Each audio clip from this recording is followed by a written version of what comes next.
Assalamualaikum warahmatullahi wabarakatuh. Halo teman-teman, perkenalkan nama saya Anissa Saraswati dan di sini saya akan membagikan sebuah tampilan program tentang apotek sederhana yang dimana program ini untuk memenuhi tugas ujian akhir saya dengan mata kuliah pemrograman visual. Jadi teman-teman semua, di sini saya mempunyai dua folder, yang pertama dengan nama apotek server dan yang kedua dengan nama apotek client. Jadi teman-teman, selain kita membutuhkan dua folder tadi dengan nama apotek server dan apotek client, kita juga membutuhkan sebuah database. Di sini saya sudah menyiapkan sebuah database dengan nama apotek yang memiliki 3 tabel. Yang pertama dengan nama medicine, dan yang kedua penjualan, yang ketiga dia adalah user. Di dalam tabel medicine terdapat field yaitu ID obat. Di sini ID obatnya menggunakan auto increment agar dia saat dimasukkan bisa otomatis mengidentifikasi urutan keberapa data itu diinput. Yang kedua ada kode obat, nama obat, kategori obat, jenis obat, merek obat, harga beli obat kita dari ke agen, dan harga jual obat kita ke pembeli, dan jumlah stok obat yang ada di kita. Lalu ada tanggal masuk menyesuaikan dengan tanggal kita input, dan tanggal expirednya kita tentukan sendiri sesuai dengan masa obat. Dan yang kedua ada tabel penjualan. Tabel penjualan ini terdiri dari data-data transaksi dari obat yang telah terjual. Di sini ada ID jual sama menggunakan auto increment untuk mengidentifikasi transaksi ini sudah transaksi keberapa yang diinput. Lalu yang kedua ada kode transaksi, kode obat dan nama obat, merek obat, harga jual, jumlah beli itu disesuaikan dengan tabel medicine yang sebelumnya. Dan total harga menyesuaikan dari berapa harga jual dan jumlah beli pembeli.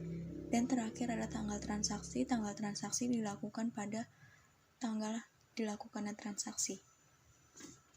Dan yang terakhir ada user.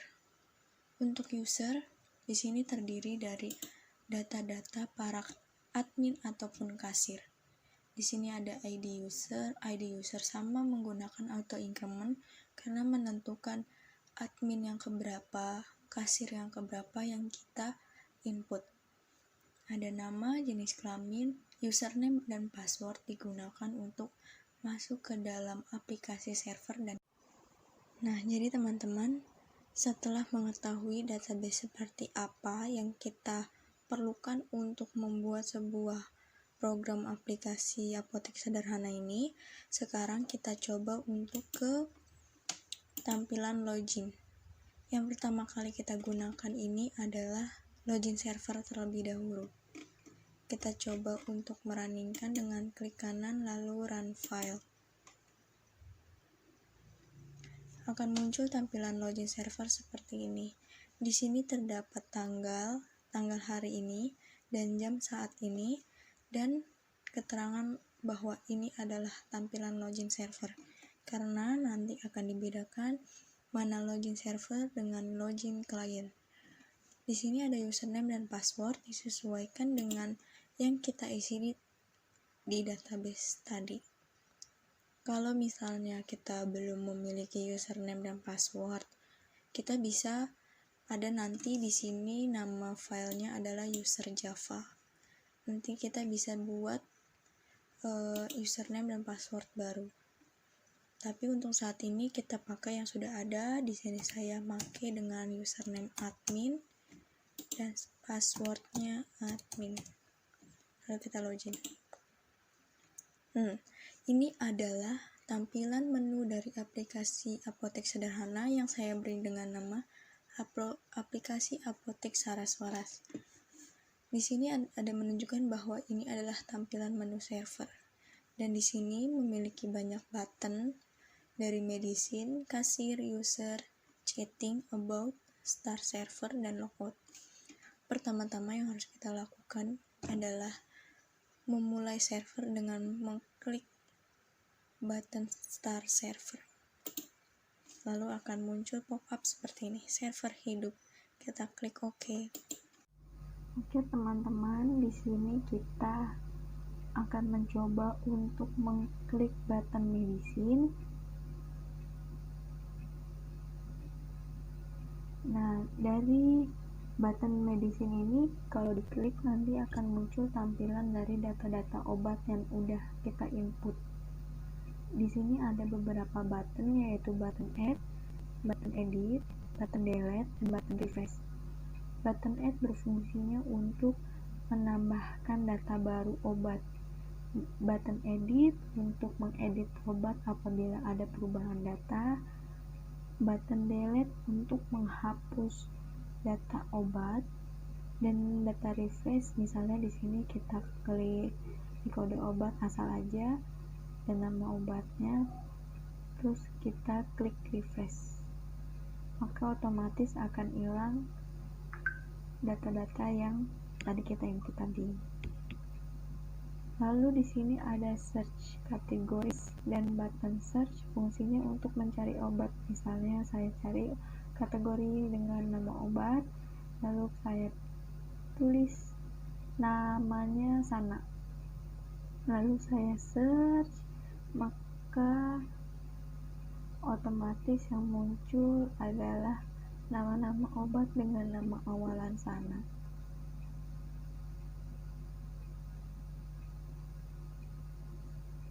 Untuk edit, kita bisa klik salah satu, misalnya saya klik Futamol, lalu setelah itu misal saya ubah harga beli obatnya menjadi 6.500 dan harga jualnya menjadi 7.500. Lalu saya klik button edit, maka data berhasil dirubah. Oke. Otomatis tabelnya, harga beli obat dan harga jual obatnya pun berubah. Lalu selanjutnya kalau untuk delete, kita tinggal klik data mana yang mau kita delete, lalu klik button delete. Seperti itu. Sekarang kita coba untuk mengklik button kasir. Nah, jadi isi dari button kasir ini adalah menu untuk kasir.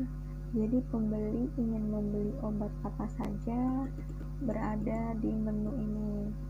Misalnya ada yang ingin membeli obat di Kangswang, tinggal kita klik di tabel, maka akan otomatis.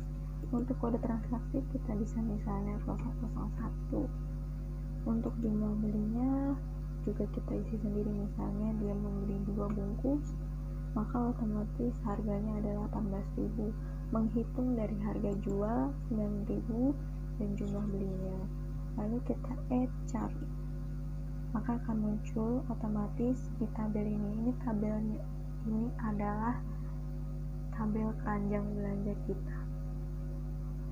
Nah, di sini misalnya kita nggak tahu nih data obatnya ada di mana, kita bisa mencari dengan search kategoris berdasarkan yang diinginkan. Misalnya dengan nama obat, kita cari flu, kita search, lalu akan muncul data-data obat untuk flu. Di sini saya coba Futamol 100 gram, saya misalnya beli 3, maka harganya 15.000. Saya add chart. Jika sudah, ini kan di sini akan muncul total harganya adalah 33.000. Kita klik di uang tunainya. Uang tunainya misalnya pembeli memberi uang 50.000, maka kembaliannya akan otomatis muncul sebesar 17.000. Ya, kalau untuk mencetak struk, kita bisa klik button cetak, maka akan otomatis muncul struk pembelian. Bisa kita print atau kita keluarkan seperti itu. Ini untuk menghapus data yang ada di keranjang belanja. Oke. Setelah itu untuk untuk menghapusnya kita klik di tabel lalu klik button hapus, maka akan otomatis terhapus.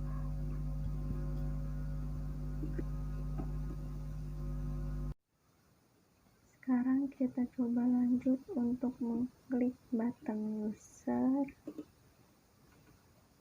Di tampilan user ini adalah untuk kita meregistrasi admin ataupun kasir baru. Misalnya di sini sama ada button add, edit, delete, dan refresh, dan search sama seperti sebelumnya. Kita kasih contoh, misalnya di sini saya ada nama Anissa, jenis kelamin perempuan, usernya Nisa, passwordnya 1234. Untuk aksesnya kita pilih yang admin. Untuk papan alamatnya kita bisa bebas, emailnya bebas, nomor HP juga bebas, asal aja nggak apa-apa. Lalu kita klik button add, maka akan muncul otomatis di tabelnya. Untuk mengeditnya, misalnya kita klik yang di tabelnya, lalu misalnya di sini kita mau ubah aksesnya dia menjadi kasir, maka kita ubah, lalu kita klik button edit. Data berhasil diubah, maka otomatis menjadi kasir. Lalu kita mau menghapus, kita klik, lalu kita klik delete. Yakin menghapus, oke. Maka dia akan terhapus, lalu kita refresh. Seperti itu. Lalu di sini ada button chatting. Pada button chatting ini kita untuk chatting antara server dengan klien. Seperti itu. Lalu ada button about ini untuk memberitahu tentang aplikasi ini dibuat oleh siapa, seperti itu, data diri. Lalu untuk yang klien tampilannya sama, bedanya hanya tidak menampilkan about dan start server, hanya menampilkan medicine, kasir, medicine, kasir, chatting, dan logout aja.